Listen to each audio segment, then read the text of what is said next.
Welcome back વિદ્યાર્થી મિત્રો. ફરીવાર સમાજશાસ્ત્ર ધોરણ 12 ચેપ્ટર નંબર 3 માં આપનું હાર્દિક સ્વાગત છે. અગાઉના વિડીયોમાં આપણે ચેપ્ટર નંબર 3 ના બે મુદ્દાની ચર્ચા કરી હતી. હવે આજે આપણે ચેપ્ટર નંબર 3 નો મુદ્દા નંબર 3 જે મેન આપણા જે મુદ્દા છે આજે ફર્સ્ટ અનુસૂચિત જાતિની ચર્ચા કરી, પછી આપણે જનજાતિના અંદર ચર્ચા કરી એ ટોપિક પર, અને હવે પછીનો જે ત્રીજો મહત્વનો જે મુદ્દો છે અન્ય પછાત વર્ગો, જેને ઇંગ્લિશમાં કહેવાય છે other backward classes, not class અથવા નોટ કાસ્ટ. આપણે ઓબીસી નો ઉચ્ચારણ જ્યારે કોઈ ફૂલ ફોર્મ પૂછે તો અધર બેકવર્ડ કાસ્ટ કહી દે છે, પણ એ કાસ્ટ નથી. આપણે બીજા બધા વસ્તી એટલે કાસ્ટ વાપરીએ છીએ, શેડ્યુલ કાસ્ટ એ રીતે, પણ અહીંયા ઓબીસી નો મતલબ છે અધર બેકવર્ડ ક્લાસીસ, અન્ય પછાત વર્ગો.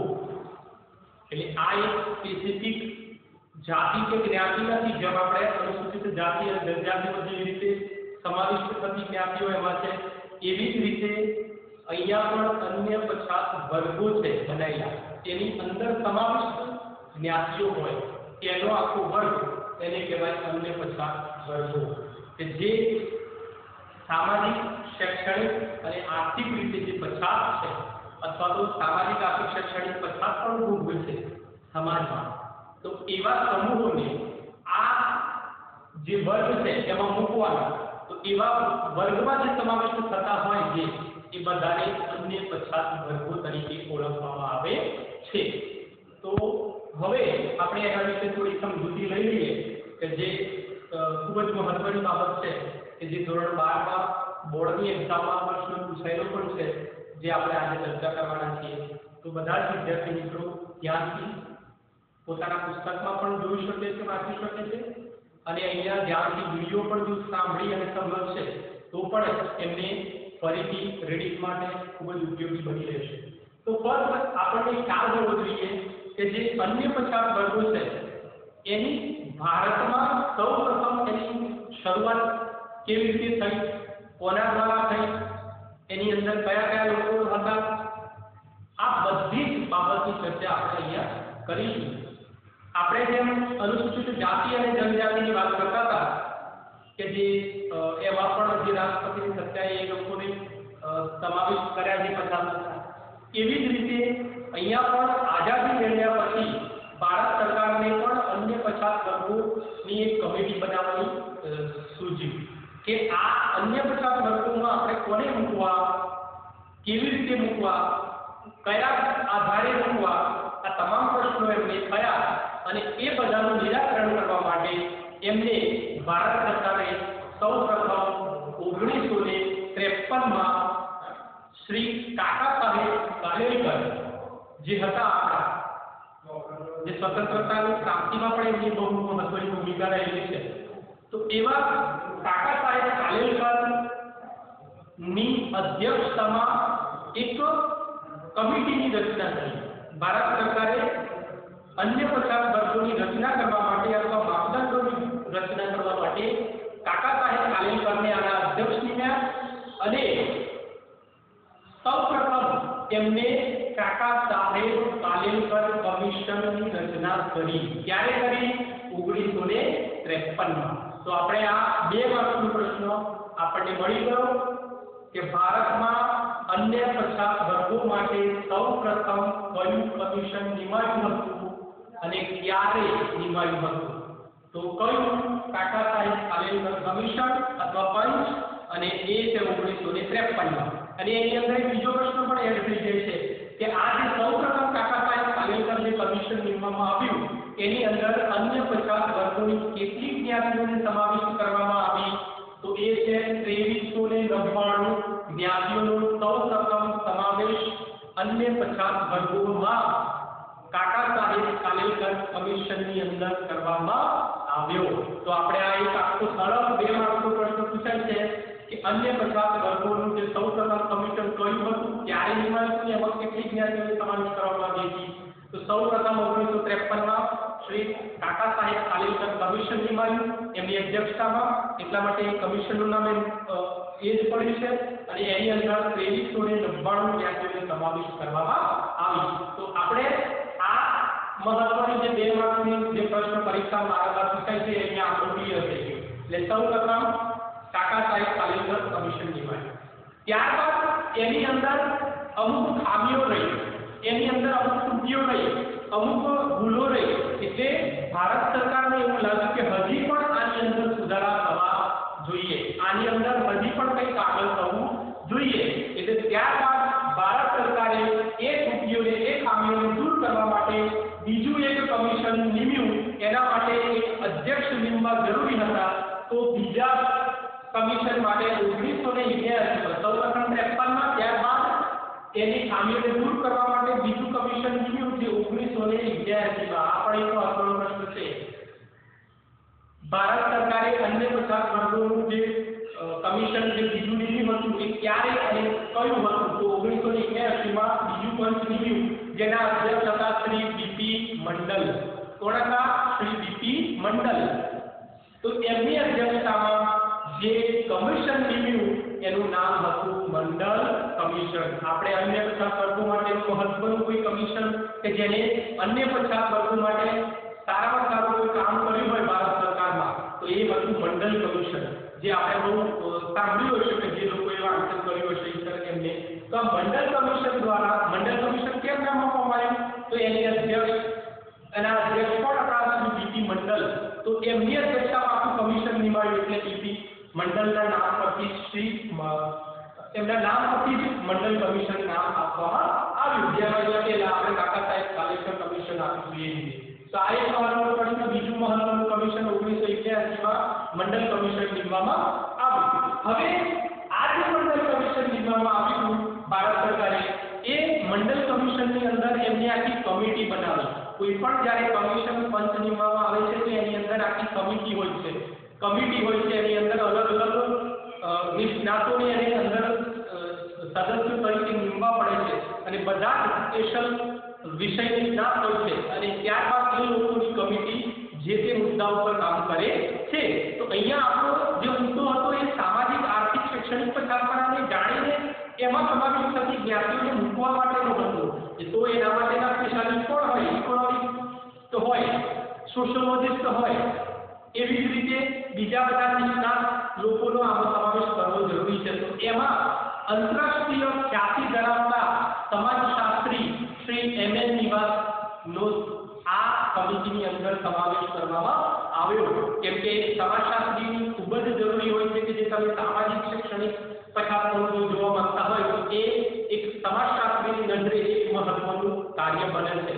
તો આ કમિટીની અંદર ભારતના શ્રી એમએન શ્રીનિવાસનો આ મંડળ કમિશનની અંદર સમિતિમાં સમાવેશ કરવામાં આવ્યો હતો કે જે ઇન્ટરનેશનલી પોપ્યુલર જે સોશિયોલોજિસ્ટ હતા, આંતરરાષ્ટ્રીય ખ્યાતિ ધરાવનારા, એવા સમાજશાસ્ત્રીનો આમાં સમાવેશ કર્યો. આમાં એક માર્કનો પ્રશ્ન પણ પૂછાય છે કે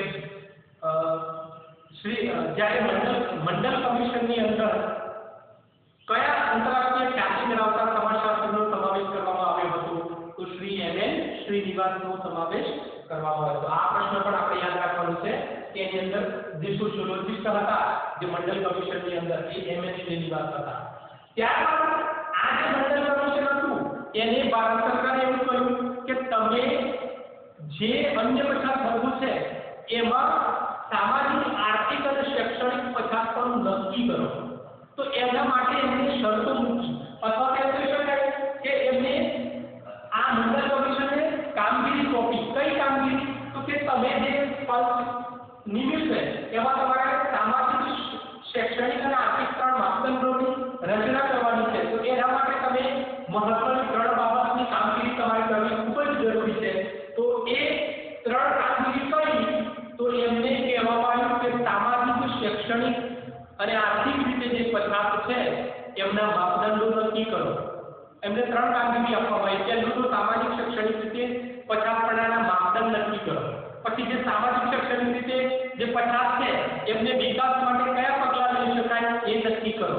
અને ત્રીજું કે એ લોકોને જે જાહેર અને સરકારી નોકરીઓમાં એમને આગળ વધારવા માટે અનામતની જોગવાઈની પણ રજૂઆત તમે કરો। તો આ ત્રણ મહત્વની જે બાબતો હતી એ ત્રણ બાબતોને ચકાસવાની કામગીરી જે છે એ મંડળ કમિશનને સોંપવામાં આવી। કોના દ્વારા? તો ભારત સરકાર દ્વારા। તો આ ત્રણ કામગીરી એમને સોંપવામાં આવી। ફરીથી કહું છું કઈ? તો કે જે સામાજિક શૈક્ષણિક અને પછાત જે પણ ધરાવે સામાજિક શૈક્ષણિક રીતે એમના પછાતપણાને જાણવાનું, પછી એ સામાજિક શૈક્ષણિક જે પછાત છે એમના વિકાસ માટે ભલામણો કરો અને ભલામણો અથવા વિકાસ માટેની યોજનાઓ કરો।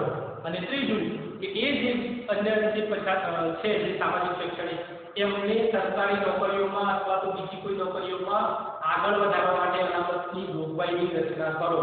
તો આમ આ ત્રણ જે મહત્વની કામગીરી એ લોકોને સોંપવામાં આવી અને એના પછી મંડળ કમિશને આ ત્રણેય કામગીરીને પરિપૂર્ણ કરવા માટે મંડળ પંચના ત્રણ માપદંડો એમને આપ્યા। તમને આ પરીક્ષામાં 5 માર્કનો વિષય છે મંડળ પંચ દ્વારા આપવામાં આવેલ માપદંડોની ચર્ચા કરો।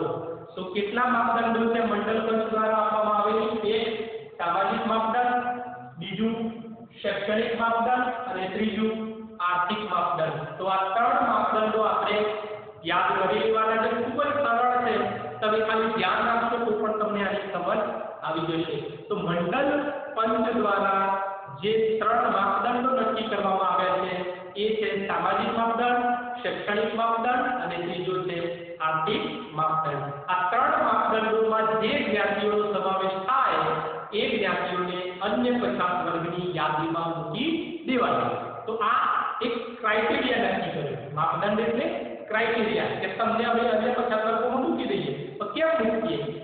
અથવા તો આપણે ચલો કોઈ જ્ઞાતિ એમ કે મને અન્ય પછાત વર્ગોમાં તમે લઈ લો તો કઈ રીતે લઈ લેવાનું? એનું કયું માપદંડ તમે તપાસો? તો એ માપદંડ પહેલા નક્કી કરવા પડે।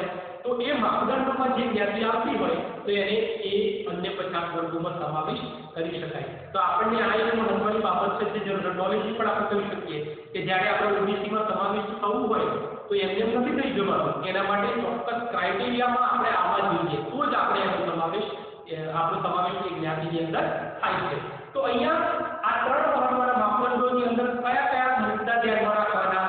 સામાજિકમાં કયા, શૈક્ષણિકમાં કયા અને આર્થિકમાં કયા? તો ત્રણેયમાં ત્રણ મુદ્દા યાદ રાખવાના છે। તો આ 9 મુદ્દા યાદ રાખીએ તો સીધો 5 માર્કનો પ્રશ્ન આપણને ક્લિયર થઈ જાય। તો આપણે અહીંયા ત્રણેય માપદંડના ત્રણ જે મહત્વના મુદ્દા કયા છે કે જે આવા જોઈએ એની અંદર, તો એના આધારે આપણે એમ કહી શકીએ કે જે આ જ્ઞાતિ છે અન્ય પછાત વર્ગોમાં આવી શકે। તો ત્રણ માપદંડમાં પહેલું માપદંડ સામાજિક માપદંડ, એની અંદર આપણે ત્રણ જે મુદ્દા છે એ કયા સમાવેશ થવા જોઈએ? તો સામાજિક માપદંડમાં એમને પહેલો જ મુદ્દો મૂક્યો કે જે જ્ઞાતિ રાજ્યની અંદર જે જ્ઞાતિ સામાજિક રીતે ખૂબ જ પછાતપણું ધરાવતી હોય, બહુ વંચિત સમૂહમાં ગણવામાં આવતી હોય, પછાતપણું ધરાવતી હોય, એકદમ બેકવર્ડ, તો એવી જ્ઞાતિનો સમાવેશ આપણે આ સામાજિક પછાતપણામાં કરી શકીએ છીએ। તો પહેલું માપદંડ સામાજિક માપદંડ કયું? તો કે જે જ્ઞાતિનો સમાવેશ સામાજિક રીતે પછાત અથવા તો જે જ્ઞાતિ સામાજિક રીતે સંપૂર્ણ પછાતપણું ધરાવતી હોય એવી જ્ઞાતિનો સમાવેશ સામાજિક માપદંડમાં આપણે એ આધારે પછાતપણું એને જોવાનું। પહેલું સામાજિક માપદંડ કે સામાજિક રીતે પછાતપણું ધરાવતી હોવી જોઈએ, આ એક પહેલું માપદંડ। પછી બીજું માપદંડ છે કે જે સામાજિક રીતે માપદંડમાં પહેલું માપદંડ જોયું કે આપણે સામાજિક પછાતપણું ધરાવતી હોય। પછી બીજું માપદંડ છે કે જે રાજ્યની અંદર જે જ્ઞાતિઓ પોતાનો પરિવારનું ગુજરાત અથવા તો આજીવિકા આખું પરિવારનું જે ભરણપોષણ કરવાનું છે એ શારીરિક શ્રમ દ્વારા એના પરિવારનું ગુજરાત ચલાવતા હોય તો એવા પરિવારોનો સમાવેશ અહીંયા આપણે સામાજિક રીતે પછાતપણામાં કરી શકીએ છીએ। તો બીજું માપદંડ ખ્યાલ આવ્યો કે એનું સામાજિક પછાતપણું ધરાવતી હોય, પછી પરિવારનું જે ગુજરાત છે આજીવિકા છે એ શારીરિક શ્રમ મજૂરી કરીને પરિવારનું ભરણપોષણ કરતી હોય એવી જ્ઞાતિ પણ સામાજિક રીતે શું કહેવાય? પછાત કહેવાય। અને ત્રીજું કામ એમાં સોંપ્યું છે કે જે રાજ્યની અંદર જે સમાવિષ્ટ જે જ્ઞાતિઓ છે એમાં 25% કરતા વધારે જે આપણે એમ કહી શકાય કે જે સ્ત્રીઓ છે એ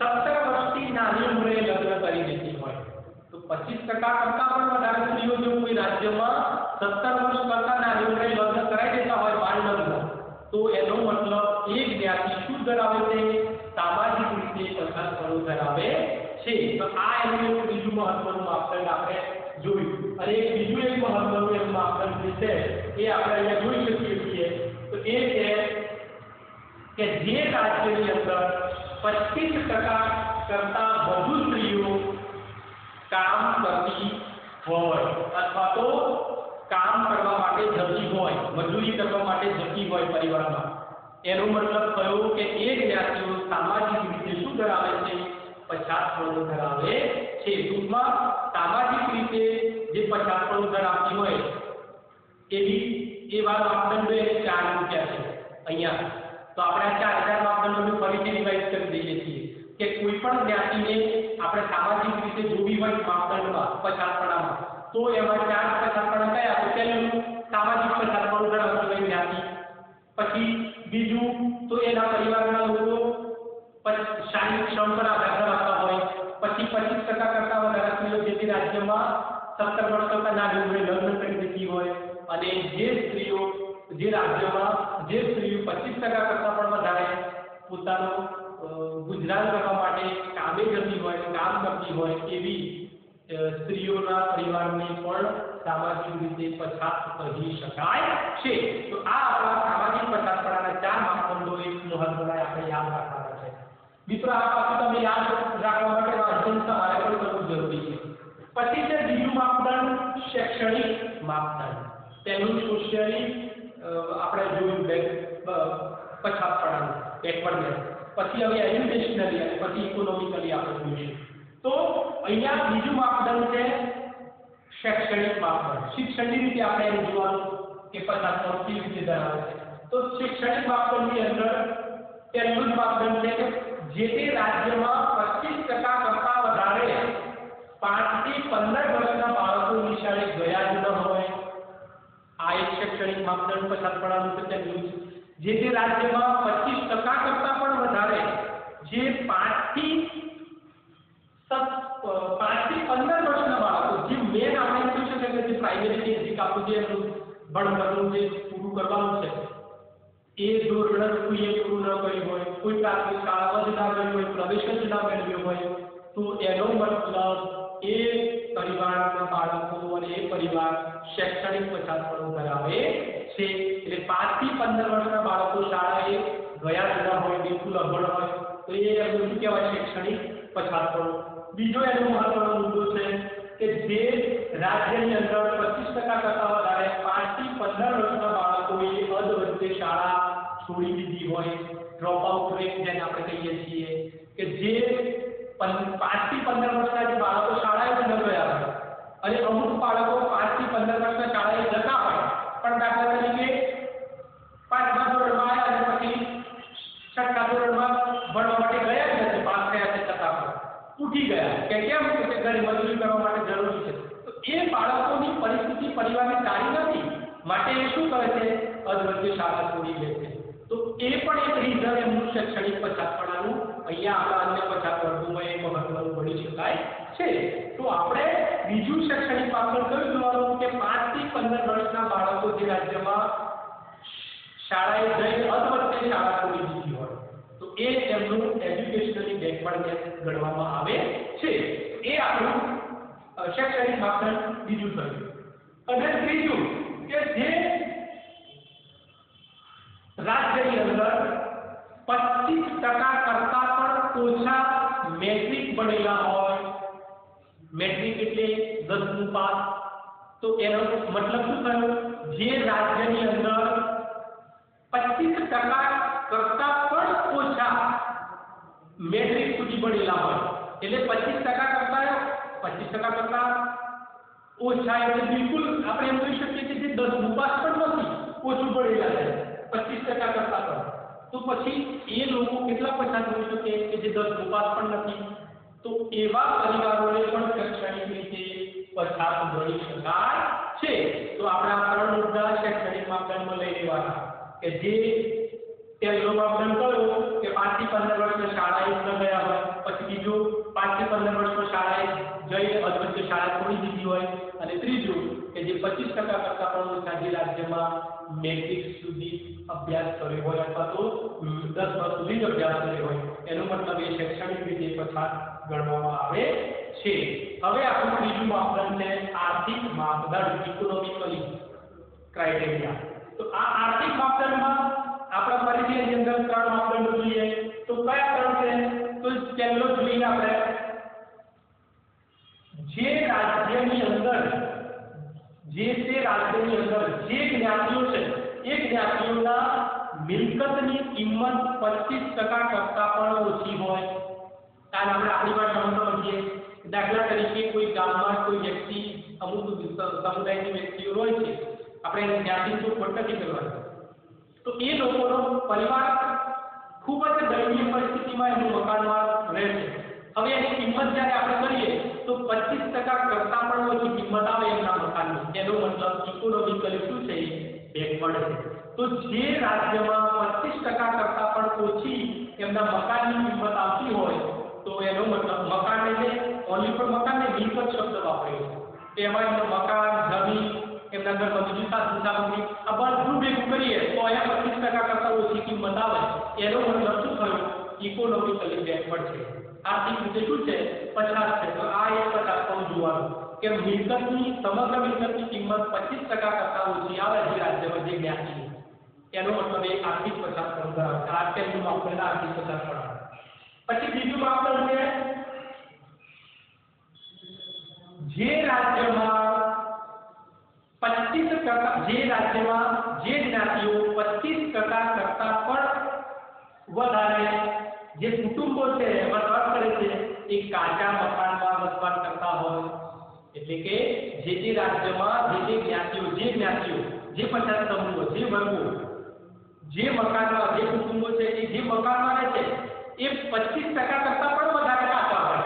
કાચામાં અમુક લિમિટ હોય કે ભાઈ ચલો નોર્મલી આપણે નળિયાવાળું મકાન સારું એવું છે, ચડેલું અને મસ્ત પ્લાસ્ટર કરેલું, તો એ કાચું એટલું બધું ના કરી શકાય, પણ બિલકુલ તૂટેલી દીવારો છે, જર્જરિત દીવારો છે, અંદર છાપરામાંથી પણ અંદર તડકો આવે છે, વરસાદ પડે છે, તો એવા મકાન એટલે 25% કરતા પણ કાચા મકાન કહેવાય। તો એવા મકાનો જે ધરાવતા હોય જે રાજ્યમાં 25% કરતા પણ વધારે કાચા, તો એવા પરિવારો પણ આર્થિક રીતે શું કહેવાય? પછાત ગણી શકાય છે। તો આ બીજું એનું આર્થિક પછાતપણાનું કે 25% કરતા પણ વધારે એમના મકાન શું હોય? કાચા હોય, તો એ આર્થિક પછાતપણું ધરાવે છે।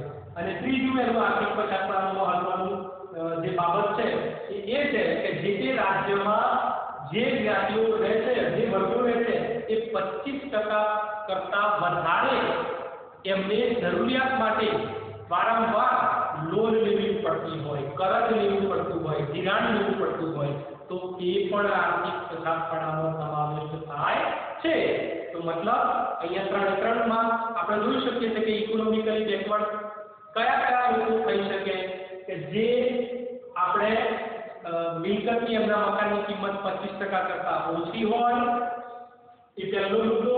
પછી 25% કરતા વધારે લોકો કાચા મકાનમાં રહેતા હોય, અને જે લોકો રાજ્યના જે 25% કરતા પણ વધારે લોકો એવા છે કે જેમને વારંવાર કંઈક જરૂરિયાત માટે લોન, કરજ કે ધિરાણ લેવું પડે છે, દેવું કરવું પડે છે, તો એવા લોકો પણ આર્થિક રીતે પછાત તરીકે ગણવામાં આવે છે, અથવા તો એક જ્ઞાતિઓની પછાત તરીકે આપણે એને આર્થિક પછાત ગણી શકાય છે। તો આમ આ ત્રણ માપદંડોમાં જે જ્ઞાતિ આવતી હોય એ જ્ઞાતિનો સમાવેશ અન્ય પછાત વર્ગોમાં કરવામાં આવે છે। તો તમને આ ખ્યાલ આવી જવો જોઈએ કે અન્ય પછાત વર્ગોમાં કોણ આવે? તો જે સામાજિક રીતે પછાતપણું ધરાવતી હોય, શૈક્ષણિક રીતે પછાતપણું ધરાવતી હોય અને આર્થિક રીતે પછાતપણું ધરાવતી હોય। આ ત્રણ પછાતપણામાં પણ પાછા જે મુદ્દા જોયા એ બધું જ જે જ્ઞાતિ ધરાવે એનો મતલબ એ જ્ઞાતિનો સમાવેશ અન્ય પછાત વર્ગોમાં થવો જોઈએ। તો આ શું નક્કી કર્યું? મંડળ પંચે માપદંડો નક્કી કર્યા તો આ મંડળ કમિશનને જે મહત્વનું કામ આપ્યું હતું કે તમે આ કામ કરો, વિકાસ માટે પગલાં લો, એમના પછાતપણાને દૂર કરવાનું, એને અનામત આપવાનું, તો તમામ જે કામ જે એમને કર્યા એને મતલબ કામગીરી આપી એને પૂરી કરવા માટે એમને ચોક્કસ ક્રાઇટેરિયા બનાવ્યો કે ભાઈ આ ક્રાઇટેરિયામાં જે જ્ઞાતિ બેસી જાય એ જ્ઞાતિને આપણે અન્ય પછાત વર્ગોમાં સમાવેશ કરી દઈએ, કારણ કે આ બહુ મોટી મૂંઝવણ હતી કે કઈ જ્ઞાતિને અન્ય પછાત વર્ગમાં મૂકી દઈએ.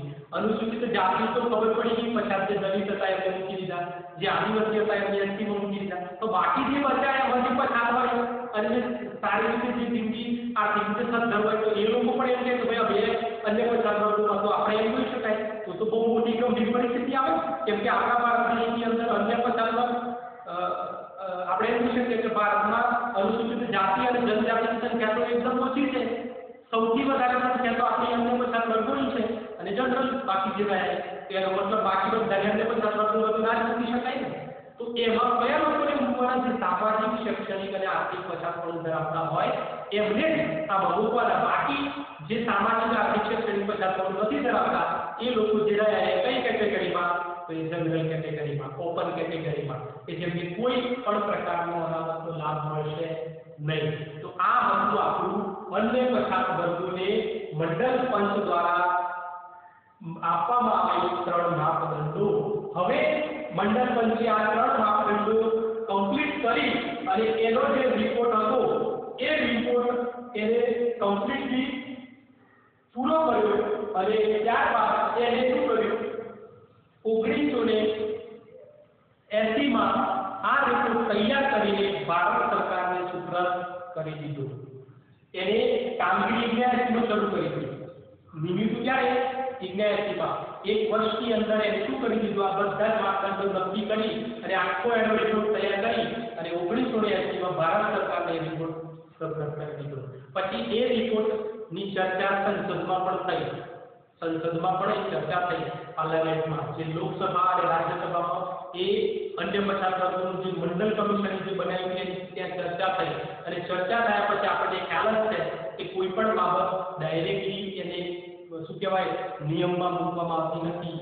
એનો ખૂબ જ વિરોધ થાય છે, એનો અમલ પણ થાય છે, એનો પ્રત્યાઘાત આવે છે, પછી એને ન્યાય પણ મળે છે અને છેલ્લે એના માટે કંઈક પગલાં પણ લેવા પડે છે. તો આ બધું શું થયું હશે એ તમામની ચર્ચા પછી આપણે આગળના મુદ્દામાં કરીશું કે જે આ બધી જે પંચે ભલામણ કરીને જે સુપ્રત કર્યો એનો રિપોર્ટ ભારત સરકારને, તો ત્યાર પછી એનો અમલ, એનો પ્રત્યાઘાત થયો, પછી એમાં શું ન્યાય લેવામાં આવ્યો, છેલ્લે પગલાં શું લેવામાં આવ્યા, આ તમામની ચર્ચા એ આપણે અહીંયા આપણે વાત કરીશું ટૂંકમાં કે જે આ અન્ય પછાત વર્ગોનો જે આખો મંડળ કમિશને રિપોર્ટ તૈયાર કરીને સુપ્રત કર્યો તો એની જે મંડળ પંચની ભલામણનો સ્વીકાર ડાયરેક્ટલી થઈ નથી થતું. જેમ કે 1981 માં મંડળ પંચ 1980 માં જમા કરાયો, પણ એનો સ્વીકાર ક્યારે થયો?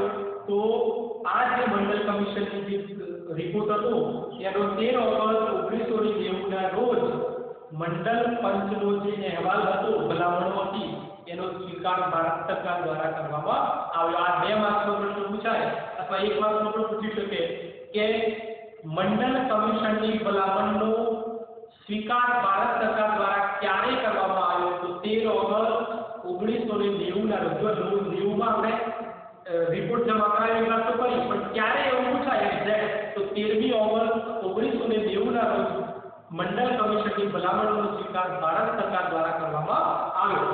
પણ ત્યારબાદ પાછું શું થયું? એનો વિરોધ થયો, એના પ્રત્યાઘાત થયા, ત્યાં સંસદમાં એની ચર્ચા વિચારણા થઈ, પછી અમુક લોકો દ્વારા એનો એ જે વિરોધ કર્યો એવા લોકોએ અમુક એવા એમ કહ્યું કે આ જે તમે અન્ય પછાત વર્ગોની વાત કરી તો એમાં જે અમુક લોકો શું કરે છે કે અમે પછાત છીએ કહી અને આ અન્ય પછાત વર્ગોમાં સમાવિષ્ટ થઈ જાય છે, ભલે પોતે સામાજિક દરજ્જો ઊંચો ધરાવતા હોય તો આના લીધે પ્રત્યાઘાતો વધ્યા લોકોના અને પછી લોકોએ એકબીજા સાથે વિરોધ શરૂ કર્યો અને આ બધાના રિપોર્ટ મતલબ કે જે મંડળ કમિશને જે ભારત સરકારને સુપ્રત કર્યો રિપોર્ટ એમાં પછી રિપોર્ટ સબમિટ કરાયા પછી મંડળ કમિશનની આ ભલામણો જોઈ અને પછી ભારત સરકારે નક્કી કર્યું કે જે સામાજિક શૈક્ષણિક અને આર્થિક રીતે જે પછાતપણું ધરાવે છે એ જ્ઞાતિઓને 27% અનામત આપવાની જોગવાઈ કરી. આપણે આ સૌથી મહત્વની બાબત છે અન્ય પછાત વર્ગો માટે કે જે અન્ય પછાત વર્ગો 27% અનામત તો મેળવે છે પણ એમને ખબર નથી આ કેવી રીતે મળ્યું છે. 1981 માં મંડળ કમિશન નિમાયું, એની અંદર બધી કમિટીની અંદર બધા સભ્યો લીધા, એમની કામગીરી લીધી, કામગીરી પછી એમને માપદંડો બનાવ્યા, માપદંડો બનાવીને એમને પછી 1980 માં રિપોર્ટ સબમિટ કરાયો. એની બાદ ત્યાં ચર્ચાઓ સંસદમાં થઈ, વિરોધ થયો અને ફાઇનલી 13 ઓગસ્ટ 1990 ના રોજ આ ભલામણનો સ્વીકાર કરીને ભારત સરકારે અન્ય પછાત વર્ગો માટે 27% અનામત જાહેર કર્યું. અને એ અનામત કઈ રીતે માટે લાગુ પડશે એવું કહ્યું કે જે પણ સરકારી જગ્યાઓ છે, જે જાહેર સેવાઓમાં જે લોકો લાભ લેવા માંગે છે એની અંદર આ 27% અનામતનો લાભ એમને મળી શકશે એવી ભલામણ અથવા જોગવાઈ કરી. સરકારી જગ્યાઓ અને જાહેર સેવાઓ જે નોકરીઓમાં અને સરકારી જગ્યાઓ સરકારી એટલે જે આપણે કહી શકીએ કે જે યુપીએસસી ની જે આપણે એક્ઝામ આપીએ છીએ કે ક્લાસ 1 સુપર ક્લાસ 1 ની જે યુપીએસસી દ્વારા લેવામાં આવે જેમાં આઈએએસ, આઈપીએસ, આઈસીએસ, આઈઆરએસ, આ બધી આઈએફએસ, આ બધી જે એક્ઝામો જે આપણે આપવામાં આવે છે એમાં સરકારી જગ્યાઓમાં પણ આ અન્ય પછાત વર્ગોમાં જે આવતા હોય એ 27% અનામત અને જે સરકારી નોકરીઓમાં પણ મેળવતા માંગતા હોય એમને આ 27% અનામતની જોગવાઈ ભારત સરકાર દ્વારા રિપોર્ટ કર્યા બાદ એને આપવામાં આવી. પછી શું થયું? આ 27% અનામત આપી દીધું એટલે લોકોમાં વિરોધ જાગી ગયો, બળવો કરવા લાગ્યા લોકો કે ભાઈ તમે જે આ 27% અનામત આપી દીધું છે એમાં અમુક લોકો એવા પણ છે કે જેને ખરેખર આ અનામતની જરૂર નથી. તો કેમ? કયા લોકો? તો જે અમુક લોકો એવા પણ એ જ્ઞાતિઓના અંદર સમાવેશ થઈ ગયા હતા કે જે સામાજિક રીતે દરજ્જો ઊંચો ધરાવતા હતા અથવા તો સામાજિક રીતે, આર્થિક રીતે, શૈક્ષણિક રીતે વિકસિત હતા. તો આવું ના હોવું જોઈએ. જે લોકો સામાજિક, શૈક્ષણિક, આર્થિક પછાત હોય એમને જ લાભ મળવો જોઈએ. પણ એ શું થયું કે જે લોકો સામાજિક, શૈક્ષણિક, આર્થિક રીતે વિકસિત થઈ ગયા હતા, પ્રતિષ્ઠા ધરાવતા હતા, એવા લોકો પણ આ અંદર જોડાઈ ગયા હતા. એટલા માટે તેનો શું થયો? વિરોધ થયો. તો સરકારે શું નક્કી કર્યું? પાછી કમિટી બેસાડી અને એમને કામ સોંપ્યું કે જે જ્ઞાતિઓ સામાજિક રીતે પોતાનો દરજ્જો ઊંચો ધરાવતા હોય અથવા તો આર્થિક રીતે વિકસિત હોય એવી જ્ઞાતિઓને અન્ય પછાત વર્ગની યાદીમાંથી એને બાકાત કરવાની, કાઢી નાખવાની, એને લેવા દેવાની, યાદીમાં લેવાની નહીં. તો ઓબીસીની તમે લિસ્ટ જે તૈયાર કરો એમાં અમુક જ્ઞાતિઓ એવી જો સમાવેશ થાય કે વિકસિત છે, ડેવલપ થઈ ગઈ છે, આર્થિક રીતે સદ્ધરપણું ધરાવે છે પાછળથી, તો એ જ્ઞાતિઓને મંડળ કમિશનની બાદ ભારત સરકારે રિપોર્ટ ફાઇનલ છે અને સબમિટ કર્યો એમાં જ્યારે વિરોધ આવ્યો ત્યારે એને ભારત સરકારે એવું કહ્યું કે અમુક જ્ઞાતિઓ જો વિકસિત થઈ જાય, પોતે દરજ્જો ઊંચો ધરાવે તો આ કમિટી દ્વારા એ જ્ઞાતિઓને બાકાત કરી દેવાની, બહાર કાઢી દેવાની કે જે ડેવલપિંગ પોતાનું સોશિયલી, ઇકોનોમિકલી, એજ્યુકેશનલી થઈ જાય છે એને પછી અન્ય પછાત વર્ગનો લાભ મળવો જોઈએ નહીં.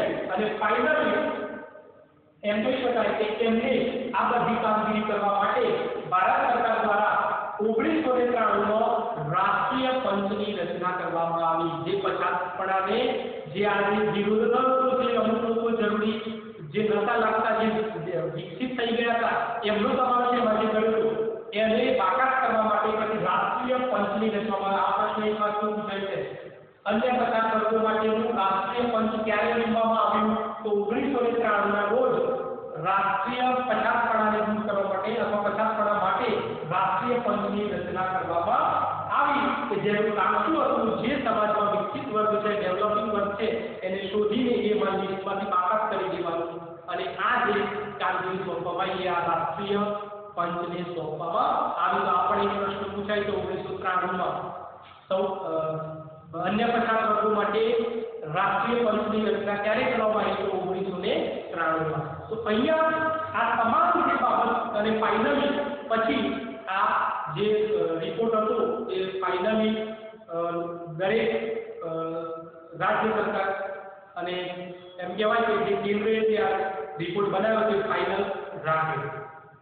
તો અહીંયા આ જ્યારે મંડળ પંચ બન્યું અને એના પછી જે ભલામણો કરી એમાં એ લોકોએ સ્વીકાર કર્યો, પછી એનો વિરોધ થયો, અમલ સત્યાઘાત અને અમુક પગલાં લેવામાં આવ્યા અને અંતે પછી જે સરકારે આ બધું જ વિરોધને દૂર કરવા માટે જે વિકસિત છે ડેવલપ છે બાકાત કરવાનો નિર્ણય કર્યો અને ત્યારે યોગ્ય જે જરૂરિયાત લોકો છે એને આ અનામતની જે જરૂરિયાત છે એ મળી શકે તો જ એ લોકો પોતાનું જે જીવન સ્તર છે જે પોતાનું જે સામાજિક પછાતપણું છે આર્થિક પછાતપણું છે શૈક્ષણિક પછાતપણું છે દૂર કરી શકે છે અને હવે પછી આપણે જે વાત કરવાના છીએ એ ગુજરાત રાજ્યની અંદર અન્ય પછાત વર્ગોની વાત કરીશું જે આપણા નેક્સ્ટ વિડિયોમાં આની આપણે ચર્ચા કરીશું કેમ કે અત્યારે આપણે અહીંયા આ જે ઓવરઓલ જે અન્ય પછાત વર્ગોની વાત હતી ક્યારે નિમાયું સૌપ્રથમ ત્યારબાદ કઈ કમિશન નિમાયું ત્યાર પછી કમિશનની અંદર કયા સમિતિ સભ્યો હતા માપદંડો કયા હતા માપદંડોની બાદ પછી